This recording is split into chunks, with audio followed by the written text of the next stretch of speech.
नमस्कार दोस्तों, मैं हूं शिवम पांडे और आपका स्वागत करता हूं आपके अपने चैनल ट्रिक पॉइंट में। दोस्तों आज हम लोग बात करने वाले हैं राज्यों के उच्चतम शिखर के बारे में। ठीक है, ये वीडियो आपके लिए बहुत ही खास होने वाली है क्योंकि यूट्यूब में अभी तक ऐसी कोई वीडियो अपलोड नहीं है जिसमें सभी राज्यों के उच्चतम शिखर बताए गए हों।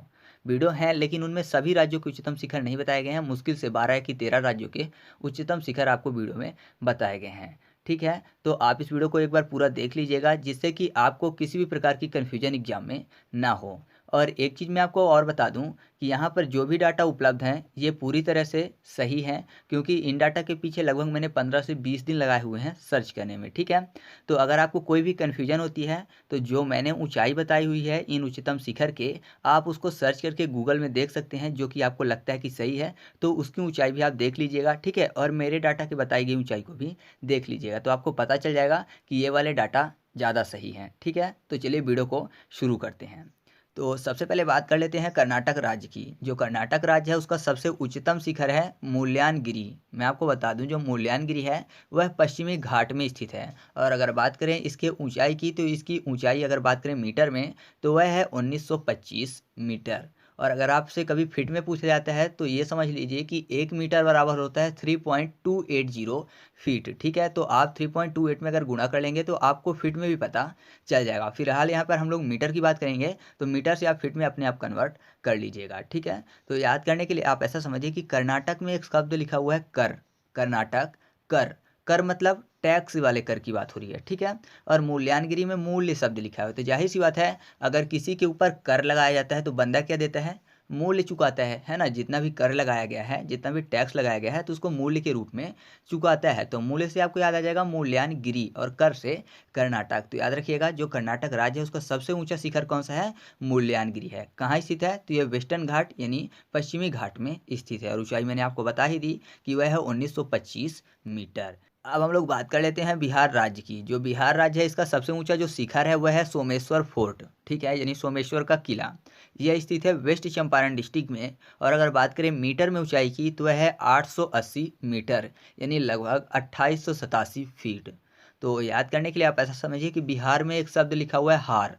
हार मतलब माला की बात हो रही है, माला को हार भी बोलते हैं ना। और हार कहाँ पहनाते हैं, सर में पहनाते हैं। तो सोमेश्वर में सर शब्द आपको मिल जाएगा, सौ में सर सोमेश्वर। ठीक है, तो आप ऐसे याद रखिएगा कि बिहार की सबसे ऊंची जो चोटी है या फिर सबसे ऊंचाई कहाँ पर है तो वह है सोमेश्वर फोर्ट। ठीक है, तो चलिए आगे बढ़ते हैं। हम लोग बात कर लेते हैं उत्तराखंड की। तो उत्तराखंड का जो सर्वोच्च चोटी है वह है नंदा देवी। इसकी जो ऊंचाई है वह है 7816 मीटर। और ये नंदा देवी जो है यह गढ़वाल हिमालय में स्थित है। तो यहाँ पर देखिए उत्तराखंड में एक शब्द लिखा हुआ है उत्तरा। उत्तराखंड उतरा यानी उतरने की बात हो रही है, कहीं भी बंदा चढ़ा हुआ है उसके उतरने की बात हो रही है। और नंदा देवी में शब्द लिखा हुआ है क्या, नंदी और देव। ठीक है, नंदी मतलब नंदी बाबा की बात हो रही है। आपको पता है शिव भगवान की जो सवारी हैं नंदी बोली जाती हैं। ठीक है, और देवी में देव शब्द लिखा हुआ है यानी ऐसा समझिए कि जो नंदी है उनके ऊपर देव क्या है, सवारी कर रहे हैं। कौन देव, देव आदिदेव महादेव की बात हो रही है। तो नंदी के ऊपर देव आदिदेव महादेव जो है सवार हैं। तो जाहिर सी बात है कि पूरा टाइम तो सवार रहेंगे नहीं, कभी न कभी नंदी से नीचे भी उतरेंगे। तो उतरने से आपको याद आ जाएगा उत्तराखंड। तो याद रखिएगा उत्तराखंड की जो सबसे ऊंची चोटी है वह कौन सी है, नंदा देवी है। क्योंकि नंदी के ऊपर जो देव हैं यानी देव आदिदेव महादेव जो सवार हैं वह कभी न कभी नीचे उतरेंगे। तो आप ऐसे याद रख सकते हैं कि उत्तराखंड की सबसे ऊंची चोटी नंदा देवी है। ठीक है, अब हम लोग बात कर लेते हैं राजस्थान की। जो राजस्थान है इसकी सबसे ऊंची चोटी है गुरु शिखर जो कि स्थित है अरावली में। इसकी अगर ऊंचाई की बात करें तो वह है 1722 मीटर। ठीक है, तो याद करने के लिए देखिए यहाँ पर राजस्थान में शब्द लिखा हुआ है राजा प्लस स्थान यानी राजा का स्थान। और गुरु शिखर में शब्द लिखा हुआ है गुरु शिखर यानी जो गुरु है कहाँ पे हैं, शिखर में है। यानी ऐसा समझिए कि राजा के स्थान से ऊपर भी किसी का स्थान होता है। किसका स्थान होता है, गुरु का स्थान होता है। आपने एक सुना होगा क्या कि गुरु गोविंद दो खड़े काके लागू पाए, बलिहारी गुरु आपने गोविंद दिए बताए। ठीक है, यानी गोविंद यानी भगवान ने क्या बताया कि सबसे पहले गुरु के पाँव छूना चाहिए। यानी जो गुरु का स्थान है वह भगवान से भी ऊपर है। तो यहाँ पर देखिए राजा के स्थान की बात हो रही है तो जाहिर सी बात है कि जब भगवान का स्थान गुरु के स्थान से नीचे है तो राजा का स्थान तो नीचे ही होगा। तो ऐसा समझिए कि राजा के स्थान से भी ऊपर कोई स्थान होता है। कौन सा स्थान होता है, गुरु का स्थान होता है। यानी गुरु जो है शिखर में होते हैं, सबसे ऊपर होते हैं। तो आप ऐसे याद रखिएगा कि राजस्थान की सबसे ऊंची चोटी कौन सी है, गुरु शिखर है। ठीक है, तो चलिए आगे बढ़ते हैं। अब हम लोग बात कर लेते हैं हिमाचल प्रदेश की। जो हिमाचल प्रदेश है इसकी सबसे ऊंची चोटी है सिल्ला। इसकी जो ऊंचाई है वह है लगभग 7225 मीटर। कहीं कहीं आपको अगर सर्च करेंगे गूगल में तो आपको मिलेगा हिमाचल प्रदेश की सबसे ऊंची चोटी में रियो पुरगिल का नाम। लेकिन मैं आपको बता दूं कि उसकी ऊंचाई अगर आप देखेंगे तो वह है 6816 मीटर, जो कि 7025 मीटर से कम है। तो जाहिर सी बात है सिल्ला सबसे ऊपर है, ठीक है। तो कंफ्यूज मत होइएगा क्योंकि गूगल में भी गलत जानकारियाँ मिल जाती हैं। तो फिलहाल याद करने के लिए आप ऐसा समझिए कि हिमाचल प्रदेश में शब्द लिखा हुआ है हे माँ आंचल, यानी माँ का आंचल की बात हो रही है, हिमाचल माँ का आंचल। और सिल्ला में शब्द लिखा हुआ है सुला। तो जाहिर सी बात है जो छोटे बच्चे होते हैं उनको माँ अपने आंचल में ही सुलाती हैं, यानी माँ आंचल में सुलाती हैं किनको, छोटे बच्चों को, ठीक है। हे माँ आंचल, माँ का आंचल। तो आप इसे याद रखिएगा कि माँ अपने आंचल में सुलाती हैं, तो सुलाने से आपको सिल्ला याद आ जाएगा। तो हिमाचल प्रदेश की सबसे ऊंची चोटी कौन सी है? सिल्ला है। या फिर दूसरा तरीका है हिमाचल में हिम और आंचल, यानी हिम मतलब बर्फ़ की बात हो रही है जिसमें आंचल की जरूरत पड़ती है। तो बर्फ़ से बचने के लिए लोग क्या करते हैं, शॉल भी पहनते हैं, ठीक है। तो आप ऐसे भी इसको याद कर सकते हैं कि शॉल से सिल्ला। तो हिमाचल प्रदेश की सबसे ऊंची चोटी सिल्ला है, ना कि रियो पुरगिल, ठीक है। तो चलिए आगे बढ़ते हैं। अब हम लोग बात कर लेते हैं छत्तीसगढ़ की। जो छत्तीसगढ़ है उसकी जो सबसे ऊंची चोटी है वह है गौरलाता। इसकी जो ऊंचाई है वह है लगभग 1225 मीटर। ये बैलाडीला रेंज जो है उसमें स्थित है, ठीक है। ये दंतेवाड़ा डिस्ट्रिक्ट में पड़ता है। तो याद करने के लिए यहाँ पर देखिए छत्तीसगढ़ में शब्द लिखा हुआ है क्षति। क्षति मतलब क्या होता है? नुकसान, ठीक है। और यहाँ पर देखिए गौरलाता में शब्द लिखा हुआ है गौ के बाद रुलाता, ठीक है। गौरलाता, गौ रुलाता, यानी रुलाने की बात हो रही है, या फिर गौ माता को रुलाने की बात हो रही है। तो गौ माता किस तरह से रोएंगी? जाहिर सी बात है अगर उनको कोई ना कोई क्षति पहुंचेगी या फिर नुकसान पहुंचेगा तब, यानी अगर किसी को क्षति पहुंचता है किसी भी कारण से तो वह रो देता है। तो रुलाने की बात हो रही है क्षति पहुंचाकर। तो याद रखिएगा छत्तीसगढ़ की जो सबसे ऊंची चोटी है कौन सी है? गौर लाता है, ठीक है। तो चलिए आगे बढ़ते हैं। अब हम लोग बात कर लेते हैं आंध्र प्रदेश की। जो आंध्र प्रदेश है उसकी सबसे ऊंची चोटी है अरमाकोंडा। यह स्थित है पूर्वी घाट में और इसकी जो ऊंचाई है वह है 1680 मीटर, ठीक है।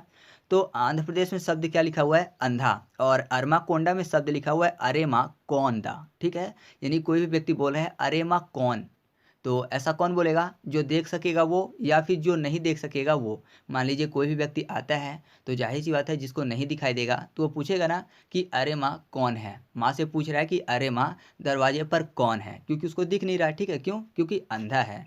तो आप ऐसे याद रखिएगा कि आंध्र प्रदेश की सबसे ऊंची चोटी कौन सी है? अरमा कोंडा है, ठीक है। क्योंकि बोल रहा है अरे माँ कौन है, क्योंकि उसको नहीं दिखाई दे रहा है, अर्थात वह अंधा है। तो याद रखिएगा आंध्र प्रदेश की सबसे ऊंची चोटी अरमा कोंडा। ऊंचाई कितनी? 1680 मीटर। और स्थित कहाँ पे है यह जो चोटी है वह? तो यह स्थित है पूर्वी घाट में, ठीक है। अब हम लोग बात कर लेते हैं मणिपुर राज्य की। जो मणिपुर राज्य है इसकी जो सबसे ऊंची चोटी है वह है खायांग। तो खायांग की जो ऊंचाई है वह है 3114 मीटर। हालांकि अगर आप विकिपीडिया में देखेंगे या फिर गूगल में सर्च करेंगे तो आपको वहां पर मिलेगा माउंट ईसो, जिसका एक और नाम है टेनीपू। लेकिन उसकी ऊंचाई की बात करेंगे तो वह 2994 मीटर है, जबकि ये जो खायांग है यह 3114 मीटर है। तो सही जवाब कौन सा होगा? खायांग, जो कि मणिपुर की सबसे ऊंची चोटी है, ठीक है। अगर आपको डाउट है तो आप सर्च कर लीजिएगा माउंट ईसो की ऊंचाई और फिर बाद में लिखिएगा खायांग की ऊंचाई, तो आपको वहां पर मिल जाएगा कि हाईएस्ट पीक ऑफ मणिपुर कौन सी है? खायांग है। तो याद करने के लिए आप यहाँ पर देखिए मणिपुर में शब्द लिखा हुआ है मणि। मणि मतलब नाग वाले मणि की बात हो रही है। और खायांग में शब्द लिखा हुआ है खाया। तो जाहिर सी बात है अगर कोई नाग की मणि लेने जाएगा तो नाग उसको क्या करेगा? खा लेगा, है ना। क्योंकि नाग की जो मणि होती है नाग के लिए बहुत प्रिय होती है, ठीक है। नाग की जो शक्तियाँ हैं उसमें संचित होती हैं। तो अगर नाग की कोई मणि लेने जाएगा तो नाग उसको खा लेगा, तो खाने से आपको याद आ जाएगा खायांग। तो याद रखिएगा मणिपुर की सबसे ऊंची चोटी कौन सी है? खायांग है, जिसकी ऊंचाई कितनी है? तो वह है 3114 मीटर, ठीक है। तो चलिए आगे बढ़ते हैं। अब हम लोग बात कर लेते हैं अरुणाचल प्रदेश की। जो अरुणाचल प्रदेश है इसकी सबसे ऊंची जो चोटी है वह है कांगटो। इसकी ऊंचाई की बात करें तो यह है 1790 मीटर और यह स्थित है ईस्टर्न हिमालय में, ठीक है। तो यहाँ पर देखिए अरुणाचल प्रदेश में शब्द लिखा हुआ है आरू, यानी आरे की बात हो रही है। आरा क्या करता है? लकड़ी को काटता है। आपने देखा होगा लकड़ी को काटने के जिसका उपयोग किया जाता है, जिस धारदार हथियार का, उसको आरा बोलते हैं। तो आरे से लकड़ी को काटा जाता है, तो काटने से आपको कांगटो याद आ जाएगा। तो याद रखिएगा अरुणाचल प्रदेश जो है उसकी सबसे ऊंची चोटी कौन सी है? कांगटो है, ठीक है। और इसकी जो ऊंचाई है वह कितनी है? तो वह है 1790 मीटर। आसान है ना। तो चलिए आगे बढ़ते हैं। अब हम लोग बात कर लेते हैं नागालैंड की। जो नागालैंड है इसकी सबसे ऊंची चोटी है माउंट सारामती। यह स्थित है नागा हिल्स में यानी नागा पहाड़ी में, और इसकी ऊंचाई की बात करें तो वह है 3841 मीटर ऊंचा। ठीक है। तो नागालैंड में शब्द लिखा हुआ है ना गा, यानी किसी व्यक्ति को कोई मना कर रहा है कि भैया ना गा, गा रहा है कोई तो बोल रहा है ना गा। क्यों ऐसा बोला होगा? हो सकता है उसकी आवाज़ जो है बहुत बुरी हो, तो बोल रहा है ये गाता नहीं है बल्कि शोर मचाता है। ठीक है, मतलब इसके गाने से सबको समस्या हो रही है क्योंकि गा नहीं रहा है बल्कि शोर मचा रहा है। तो शोर मचाने से आपको सोरामती यानी सारामती याद आने वाला है। तो याद रखिएगा नागालैंड की सबसे ऊंची चोटी कौन सी है? सारामती है, क्योंकि बोल रहे हैं नागा तू गा नहीं रहा है बल्कि क्या कर रहा है? शोर मचा रहा है, तो शोर मचाने से सारामती। ठीक है, ऑप्शन देख के आपको 100% क्लियर हो जाएगा कि सही जवाब क्या है। तो कोई दिक्कत नहीं होगी, बस आप इस वीडियो को पूरा देख लीजिए। और हाँ, ये वीडियो अगर आपको अभी तक अच्छी लगी हो ना तो वीडियो को लाइक कर दीजिए, क्योंकि आप अगर अंत तक पहुंच जाते हैं तो फिर आप लाइक करना भूल जाते हैं। और ज़रूरी ये भी है कि आप इस वीडियो को अपने दोस्तों के साथ भी शेयर करें, जिससे कि जितनी भी मेहनत करके मैं इन वीडियो को बनाता हूँ तो उससे दूसरों की भी मदद हो सके, और साथ ही साथ हमारे चैनल पर भी ज़्यादा से ज़्यादा लोग जुड़ सकें। ठीक है, तो आप वीडियो को दोस्तों के साथ भी शेयर कर दीजिएगा। तो चलिए अब हम लोग आगे बढ़ते हैं। अब हम लोग बात कर लेते हैं पश्चिम बंगाल की। जो पश्चिम बंगाल है उसकी सबसे ऊंची चोटी है संदाकफू। ठीक है, अगर इसकी ऊंचाई की बात करें तो आपको कहीं कहीं लिखा मिल जाएगा 3636 मीटर, लेकिन अभी वर्तमान में बात करें तो ज़्यादातर मिलता है 3780 मीटर। ठीक है, संदाकफू की ऊंचाई 3780 मीटर अभी मिलता है। ये स्थित है ईस्टर्न हिमालय में। मैं आपको बता दूं कि ऊंचाई में थोड़ा बहुत अंतर हो सकता है, क्योंकि नए नए डाटा होते हैं, अर्थात फिर से उन ऊंचाइयों को नापा जाता है तो पता चलता है कि इसकी ऊंचाई थोड़ी और बढ़ गई है। तो ज़्यादा अंतर नहीं मिलेगा, थोड़ा बहुत अंतर मिलता है, तो उसमें आप कंफ्यूज मत होइएगा। ठीक है,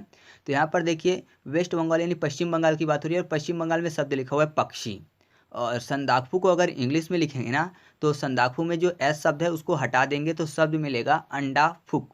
तो अंडा फू को कर लेते हैं अंडा और फुर, यानी अंडा दे के फुर हो जाते हैं कौन? पक्षी। ठीक है, पक्षी अंडा देते हैं तो अंडा दे के फुर हो जाते हैं कौन? पक्षी। तो पक्षी से आप याद आ जाएगा पश्चिम बंगाल। तो याद रखिएगा पश्चिम बंगाल जो है उसकी सबसे ऊंची चोटी कौन सी है? संदाकफू। ऊंचाई कितनी है? तो वह है 3780 मीटर। ठीक है, अब बात कर लेते हैं हरियाणा की। जो हरियाणा है उसकी सबसे ऊंची चोटी है करोह पीक।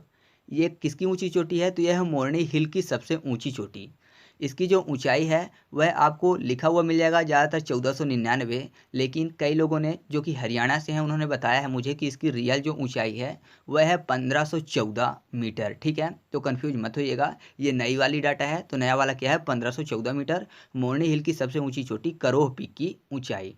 तो यहाँ पर देखिए हरियाणा में शब्द लिखा हुआ है हरि। हरि मतलब भगवान विष्णु या फिर कृष्ण भगवान की बात कर लेते हैं, क्योंकि भगवान कृष्ण भी हरि के अवतार थे। ठीक है, मोरनी हिल में मोर की बात हो रही है, मोर पंख भगवान कृष्ण लगाते थे। ठीक है, अपने मुकुट में। और करोह में शब्द लिखा हुआ है कारा। कारा मतलब काले की बात। तो भगवान कृष्ण कैसे थे? सावले थे, यानी हल्के कारे थे। तो आप ऐसे याद रखिएगा कि कारे थे कौन? हरि के अवतार यानी भगवान विष्णु के अवतार। और वो कौन थे? जो कि मोर मुकुट धारण करते थे, अर्थात भगवान कृष्ण। तो आपको इससे याद आ जाएगा कि हरियाणा की सबसे ऊंची चोटी कौन सी है?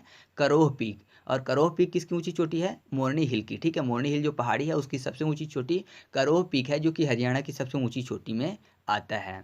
तो चलिए आगे बढ़ते हैं। अब हम लोग बात कर लेते हैं पंजाब की। तो जो पंजाब है उसकी सबसे ऊंची चोटी नैना देवी रेंज में स्थित है। ठीक है, यानी जो नैना देवी रेंज है, नैना देवी पर्वत श्रृंखला, तो उसमें स्थित है सबसे ऊंची चोटी। लेकिन उस ऊंची चोटी का कोई नामकरण नहीं हुआ अभी तक। ठीक है, यानी नाम नहीं दिया गया है, लेकिन स्थित कहाँ पे है? नैना देवी रेंज में स्थित है, और उसकी जो ऊंचाई है वह है लगभग 1000 मीटर। ठीक है, तो यहाँ पर नैना देवी से आप याद रखिएगा कि नैना देवी जो है, नैना देवी रेंज, यह पंजाब की सबसे ऊंची चोटी है, लेकिन इसका नाम नहीं है, यानी अननेम्ड है। तो इसको मैं आपको याद नहीं करवाऊंगा। ठीक है, तो आप फिलहाल इतना ही याद रखिएगा कि नैना देवी से रिलेटेड है। तो अगर ऑप्शन में ऐसा कुछ पूछा जाता है तो आप सही कर पाओगे। तो चलिए आगे बढ़ते हैं। हम लोग बात कर लेते हैं मिजोरम की। जो मिजोरम है उसकी सबसे ऊंची चोटी है पवंगपुई। इसकी ऊंचाई की बात करें तो वह है 2165 मीटर। ठीक है, तो याद करने के लिए यहाँ पर देखिए पवंगपुई में पवन शब्द लिखा हुआ है। पवन मतलब पवन कुमार की बात कर लेते हैं, या फिर पवन पुत्र जिनको बोलते हैं हनुमान जी। ठीक है, और मिजोरम में शब्द लिखा हुआ है माई जो राम, यानी माँ यानी सीता माँ की बात हो रही है, सीता माता की बात हो रही है, ठीक है। और राम भगवान भी लिखे हैं, तो ऐसा समझिए कि जब राम भगवान सीता माता को ढूंढने जा रहे थे, ठीक है, जब रावण सीता माता का हरण करके ले गया था तो राम भगवान सीता माता को ढूंढने गए थे, ठीक है। तब उनको पवन पुत्र मिले थे जंगल में, ठीक है। तो आप ऐसे याद कर सकते हैं कि राम भगवान को पवन पुत्र मिले थे कब, जब माँ यानी सीता माता को ढूंढने जा रहे थे राम भगवान। तो याद रखिएगा, मिजोरम की जो सबसे ऊंची चोटी है कौन सी है, वह है पवंग पुई, ठीक है। तेलंगाना की जो तेलंगाना है उसकी सबसे ऊंची चोटी है लक्ष्मी देवी पल्ली। इसकी ऊंचाई की बात करें तो वह है 670 मीटर और यह स्थित है डेक्कन के पठार में, ठीक है। तो यहाँ पर देखिए तेलंगाना में शब्द लिखा हुआ है तेला अंगना यानी तेरा अंगना, और यहाँ पर लक्ष्मी देवी पल्ली में शब्द लिखा हुआ है लक्ष्मी देवी पली, यानी लक्ष्मी देवी का क्या हुआ, पालन पोषण हुआ।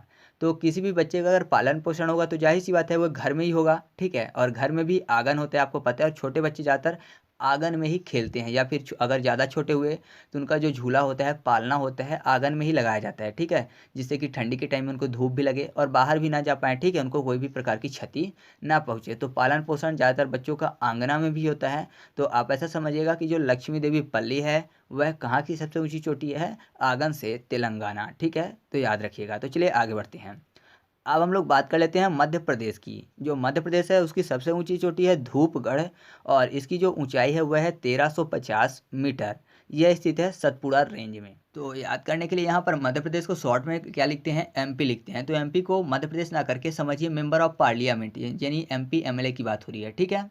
जो कि नेता विधायक होते हैं। तो आपने देखा होगा नेता विधायक लोग धूप में नहीं निकलते हैं, ठीक है, मेहनत वाला काम तो करते ही नहीं है। तो धूप में भी क्यों निकलेंगे, अगर किसान होता तो जाहिर सी बात है धूप में उसको काम पड़ता, आम आदमी को भी धूप में काम पड़ सकता है, लेकिन नेता विधायक लोग धूप में बहुत कम निकलते हैं। तो आप ऐसे याद रखिएगा कि एमपी यानी मध्य प्रदेश का जो सबसे ऊंचाई वाला पॉइंट है वह क्या है, धूपगढ़ है, ठीक है। तो चलिए आगे बढ़ते हैं।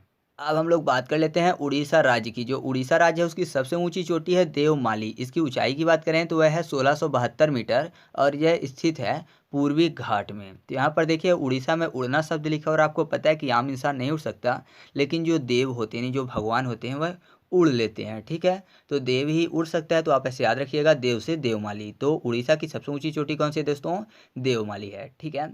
अब हम लोग बात कर लेते हैं त्रिपुरा राज्य की। जो त्रिपुरा राज्य है उसकी सबसे ऊंची चोटी है बेटल लॉन्ग छिप। इसकी ऊंचाई की बात करें तो वह है 1097 मीटर और यह स्थित है जामपुई पहाड़ी में। तो यहाँ पर देखिए त्रिपुरा में शब्द लिखा हुआ है तीरपुरा, ठीक है। यानी ऐसा समझिए कि कोई भी स्थान है जहाँ पर तीर पूरा टाइम चलता रहता है, तीर धनुष चलता रहता है।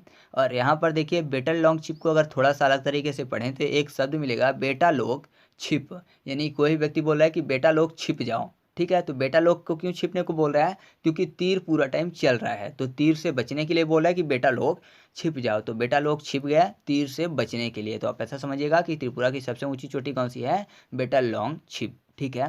तो चलिए आगे बढ़ते हैं। हम लोग बात कर लेते हैं सिक्किम राज्य की। जो सिक्किम है उसकी सबसे ऊंची चोटी है कंचनजंगा। तो इसकी ऊंचाई की बात करें तो यह है 8598 मीटर और यह स्थित है ईस्टर्न हिमालय में। तो यहाँ पर देखिए सिक्किम की बात हो रही है तो सिक्किम में सिक्का शब्द लिखा हुआ है और कंचन मतलब सोने की बात हो रही है, तो सोने के सिक्के भी होते हैं, ठीक है।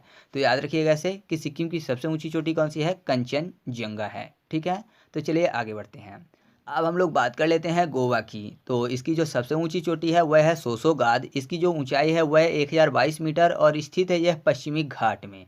यहाँ पर गोवा में शब्द लिखा हुआ है गोवन। हमेशा की तरह हम लोग गोवा को गोवन जैसे करते हैं, तो इस वीडियो में भी हम लोग गोवा को गोवन कर लेते हैं। तो गो यानी जाना, वन मतलब जंगल की बात हो रही है। आपको पता है वन में बहुत सारे पेड़ पौधे होते हैं, ठीक है। जिस कारण से आपको ये भी पता है कि जो गम होता है, गम को क्या बोलते हैं, गाद भी बोलते हैं ना, गाद या फिर गोंद।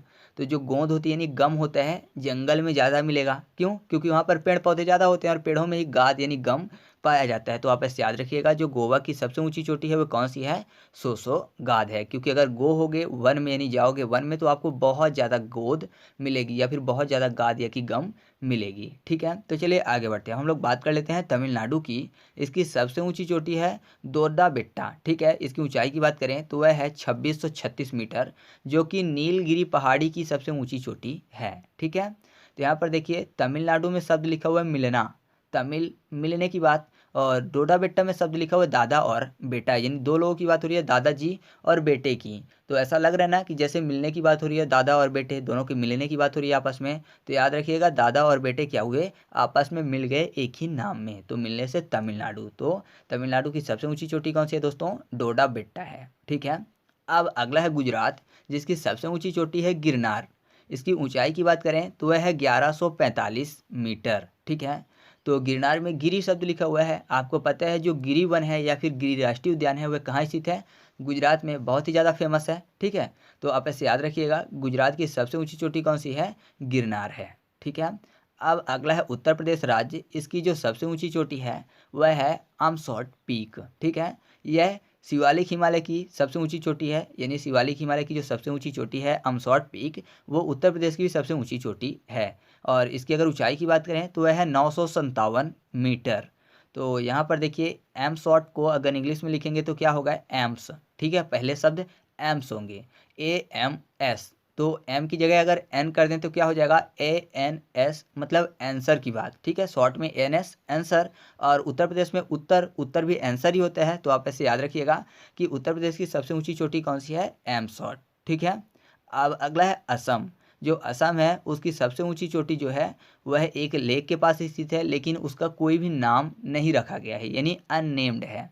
इसकी ऊंचाई जरूर पता है, वह है 1960 मीटर, जो कि दीमा हसाओ डिस्ट्रिक्ट के अंतर्गत आता है, लेकिन इसका कोई भी नाम नहीं है। जैसे कि मैंने आपको बताया था पंजाब वाला। ठीक है, पंजाब जो नैना देवी पर्वत श्रृंखला है उसमें उसकी सबसे ऊंची चोटी स्थित है, लेकिन उसका कोई नाम नहीं है। तो इस तरह से असम का भी जो सबसे ऊंची चोटी है उसका भी कोई नाम अभी तक नहीं रखा गया है। ठीक है। तो चलिए अब हम लोग आगे बात कर लेते हैं। अब हम लोग बात कर लेते हैं झारखंड राज्य की। जो झारखंड राज्य है इसकी सबसे ऊंची चोटी है पारसनाथ, जो कि स्थित है पारसनाथ पहाड़ी में। इसकी ऊंचाई जो है वह है लगभग 1366 मीटर। तो यहाँ पर देखिए पारसनाथ में पा के बाद शब्द क्या लिखा हुआ है, रस। ठीक है, रस की बात हो रही है, झारखंड में झारने की बात हो रही है। तो आपको पता है जो रस होता है या फिर जो हनी होता है वह कहाँ से मिलता है, मधुमक्खी के छत्ते से। और उस मधुमक्खी के छत्ते से क्या किया जाता है, रस को झाड़ा जाता है, यानी मधुमक्खी को भगा के रस को निकाला जाता है, तो उसको बोला जाता है झाड़ना। ठीक है। तो झाड़ा जाता है रस को, तो ऐसे याद रखिएगा, झाड़ने से झारखंड और रस से पारसनाथ। तो झारखंड की सबसे ऊंची चोटी कौन सी है दोस्तों, पारसनाथ है। ठीक है। अब अगला है महाराष्ट्र, जिसकी सबसे ऊंची चोटी है कलसूबाई। यह स्थित है वेस्टर्न घाट में, और इसकी जो ऊंचाई है वह है लगभग 1646 मीटर। तो यहाँ पर देखिए महाराष्ट्र की बात हो रही है। महाराष्ट्र में शब्द लिखा हुआ है महान अस्त्र, महाराष्ट्र महान अस्त्र। और कलसूबाई में शब्द लिखा हुआ है किलसू, कलसू किलसू, यानी किल करने की बात हो रही है। तो जाहिर सी बात है जिसके पास अस्त्र होगा वो सामने वाले को किल कर सकता है। तो आप ऐसे याद रखिएगा, महाराष्ट्र की सबसे ऊंची चोटी कौन सी है, कलसूबाई, क्योंकि जिसके पास अस्त्र होगा वो किसी भी व्यक्ति को किल कर सकता है। ठीक है। तो चलिए आगे बढ़ते हैं। अब हम लोग बात कर लेते हैं मेघालय की। जो मेघालय है उसकी सबसे ऊंची चोटी है शिलोंग पीक। ठीक है। यह जो खासी पहाड़ी है उसकी एक सबसे ऊंची चोटी है, और इसकी जो ऊंचाई है वह है लगभग 1965 मीटर। तो आपको पता है मेघालय की राजधानी क्या है, शिलोंग। ठीक है। तो आप ऐसे याद रखिएगा कि मेघालय की सबसे ऊंची चोटी कौन सी है, शिलोंग पीक है। ठीक है। अब इस वीडियो का जो लास्ट पॉइंट है वह है केरल। केरल की जो सबसे ऊंची चोटी है वह है अनामुड़ी। ठीक है, या फिर इसको अनाईमुड़ी भी बोलते हैं। इसकी जो ऊंचाई है वह है लगभग 2695 मीटर, और यह पश्चिमी घाट में स्थित है। तो इसको बहुत ही आसान है याद करना, क्योंकि केरला में शब्द लिखा हुआ है केला। आपको पता है जो केला होता है उसकी जो मुंडी होती है, या फिर ऐसा कहिए कि केला जो होता है वो मुड़ा हुआ होता है, सीधा नहीं होता ना, केला हमेशा मुड़ा हुआ होता है। तो मुड़ने से अनाई मुड़ी आपको याद आ जाएगा। ठीक है।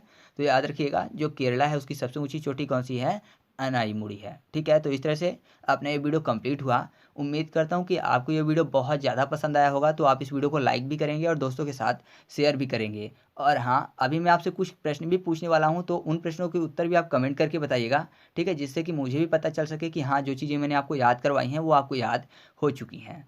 तो मैं कुछ चोटियों के नाम लिखूंगा और आपको बताना है कि वह चोटी किस राज्य की सर्वोच्च चोटी है। तो चलिए हम लोग शुरू करते हैं MCQ टेस्ट को।